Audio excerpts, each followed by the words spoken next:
Man, let's talk about this worst week ever. I mean, that's kind of the theme for this show. Just a couple of days after the Draws incident on October 7th, you're going to be tasked with going on MSNBC's Internight Talk Show with John Gibson. And Bruno Sammartino was going to be booked to sort of take the WWE to task about someone becoming paralyzed in the confines of their squared circle. So the company needs someone to represent them and put some lipstick on this bad situation. And unfortunately, you drew that. And so here you are now on live television, MSNBC, with media that hasn't always been friendly towards WWE programming or its content, which has certainly been more edgy and aggressive in recent years. And now here's, maybe one of the biggest enemies of Vince McMahon, Bruno Sammartino, here to make it a 2-on-1, and you're just caught in the crossfires. This is another day at the office of not such pleasant work for Jim Ross in 1999. What do you remember of this? Well, I was apprehensive about going on. It was a new arena and new voices. And I was, like I said, apprehensive. I didn't know what to expect. It was a new world for me. And the irony of that was that Bruno and I actually got along very well thanks to Bill Watts. Watts had a great run in MSG and for Vince Senior with Bruno. They started out as tag team partners. They lifted weights together. They were both heavy lifters. Both of them were 500-pound bench press guys. So they were freaks of nature in that era. And so Bill, I think, did a lot of groundwork for me to be accepted by Bruno in a lot of ways. And the fact that, Jan was from Pittsburgh and he was aware of that. So he and I never had bad words, thanks to Cowboy and his peacemaking mission that actually worked real well. And I know in the latter years, Bruno and I would talk on a semi-regular basis, and he never liked the philosophy. He didn't want to run the wishbone. He didn't want to run four wides, using football vernacular. He wanted wrestling to be like it used to be. And for any of us, whether it be an announcer or whatever, you couldn't be like it used to be. Talents are different. Audience is demanding more. There's more information flow. A lot of things along those lines. But I always had a great rapport with Bruno. I miss him. He's another one of the Babe Ruth guys. He's a Hall of Fame multiple times over, and is one of the more respected guys in the history of pro wrestling. I just I can't imagine you being in this spot, and now Stan Hansen is going to be discussed because there was a neck injury to Bruno with Stan Hansen, and then Bruno's just going to bring up on live TV, yeah, but now there's drug problems with steroids and uppers and downers and cocaine. And you're quick to say there were no drug problems with either Darren Drozdoff or D'Lo Brown. And so when the host asks you, well, whose fault was it? You're hesitant to place any blame in either direction and just don't answer the question because it really was an accident. And then the host just switched gears and starts bringing up this Indiana University study that's talking about, the content of the shows and how it might be damaging to children.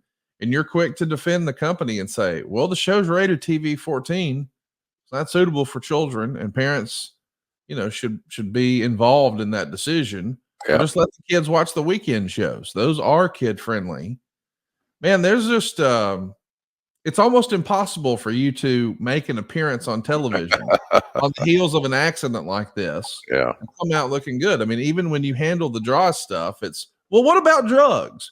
Well, what about the content for kids? Well, what about, it's a firing squad for you to just be on TV defending the WWF in 99, right? Yeah, but I had no problem doing it, Conrad. I believed in the company. I still do. And I was put into some tough spots, but I was also being paid a lot of money to do my job. And so I felt like that the least I could do, wink, wink, was to be honest and answered the questions as best I could, best I was suited for. So yeah, that role of as head of talent relations, was player personnel guy, the GM, whatever terms you want to use to make it more relatable, because the head of talent relations doesn't tell you a hell of a lot. What is that? What's that mean? So I that just went with the territory, and I felt like that I was smart enough and versed enough and had a strong belief in what we were doing that I could make it work if you gave me a chance to just discuss it a little bit. And I'd forgotten about that appearance. I guess that was in New York City, best I can recall. But I'm sure anyway, you blocked it out. I mean, my goodness, why would anybody want to remember that? all right, yeah, it's been blanked. It's been deleted from my memory bank. Thank God. I had delete a couple times. Let's talk a little bit about the writing situation with the company. Once the dust settles a week or so after the departure, where it's just shocking to everybody that Russo and Ferrara would leave. It would be in the newsletters that, hey, Russo was a part of a team and his relationships had deteriorated. And I mean, they're just quickly discrediting almost any value that Ed Ferrara brought, saying his contributions were minuscule and he only attended one TV a week. But the Russo piece of business is categorized as he had sort of had difficulty getting along with Steve Austin, that there had been some sort of falling out in recent weeks. And we know that Austin is just the biggest star. I mean, it's impossible to debate that he is the absolute biggest star in the company. Right. But Russo says he's become the hardest person to work with in the company because Austin doesn't want to make a misstep. And allegedly, one of the things they tied up again in 1999 about was Russo trying to elevate and build Jeff Jarrett, Austin just flatly refusing to work with Jeff Jarrett. And there's also some discussion that he wanted Austin to wrestle on some shows where Austin said, nope, I'm not wrestling until the pay-per-view. I've got an injury. I'm not just going to waste it on TV. And as they're laying out TV in advance of him leaving, there was some questions about what he might be doing that week on Raw or that week on SmackDown. And he just flatly told Russo, I'm going to be in a deer stand in Michigan. So figure it out. That's when the D'Lo thing happened. Yes. So I'm just thinking all of that maybe compounds into Russo's decision to think, I got to go do something else. Do you remember Russo expressing frustration Yeah, to you about working with Austin? because I was so close to Austin, and I didn't have the same set of problems that with Steve that Russo had, and I'm not saying that Steve was in the right all the time, but he knew what he wanted. He knew what his character needed. He was his own booker, shall we say? And again, going up and using that one illustration of the cowboy hiring guys that could help book their own programs is certainly prevalent. But they didn't get along well, and it may have been somewhat of a cultural thing as well. Steve was a legit redneck from South Texas. Russo was a Yankee from, I guess, I don't know where he's from, Michigan, Massachusetts or Connecticut. I don't know where he's from, but he was a Northeastern guy. And sometimes there's conflicts of interest in the philosophies, even in pro wrestling of the Northeastern territory. So Russo was basing a lot of his stuff on the Howard Stern show or his watching WWF as a kid, and which is nothing wrong with that either, quite frankly. But he and Steve just had it was like oil and water. They did not get along. Russo wanted to be in control. Part of that infringed on my job description. And the one thing that Vince was smart enough about is that Austin gets along with JR, and he likes working with JR. JR answers his questions. He solves Steve's problems as best he could. And if not, he always had a good, at the end of the day, they would have a good feel for their conversation, for their interactions. But Russo was never able to garner that trust It's a lot of matter of trust.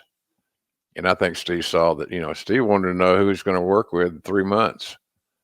And so and all that was right. I mean, how would you not book Austin as your lead guy when he's selling more merch, and he's selling more tickets, and he's selling more pay-per-views than anybody ever had? If you're Russo in that era, and maybe he did. I'm not saying he didn't, but maybe he did try to get along with Steve as best he could and just found it to be futile. It's just not going to work. So, but then I got involved in those situations, which drove a wedge between Russo and myself. And because I'm smart enough to know that I'm going to take care of the top guys. You don't be an idiot. If you get that feel and you get that happening is coming about, you're not going to walk away from that deal. And I'll just say that as many great stars as WWE has produced, the Cenas and the Ortons and all these cats, Batista, and by the way, I hired all those guys. They're my guys. And I made sure anybody that got in my area knew that these were my guys. If you have an issue with Stone Cold, you come see me. And then I'll either facilitate a meeting or I'll handle it and get back to you. And I probably got a little full of myself at times as well, because I had influence. I was hiring some studs that all those guys I named. And Shelton Benjamin and I were talking about that the other day at AEW when we were in Tacoma. I was glad to see him. He looks great. He's solid as a rock. He's smart. And I'm glad that we have him. I really am. Shelton's the kind of guy that will help others and gladly do so. So that's kind of where I am on that deal. Shelton was the most athletic of all those, that all-star cast that we signed. He was the most athletic of the group. There's nothing he could not do. Where we failed Sheldon was helping him find his voice. Literally, he just didn't have he needed help getting over as a talker, and that was what he was missing. Everything else, he had it. He's going to be at work on time, if not early. He was durable. I remember a match. Do you remember the match he had with Shawn Michaels on TV? How could you forget? Yeah. What a match. Yes. What a All match. time. All time. So anyway, Shelton's a great addition for AEW right now. I'm glad we got him.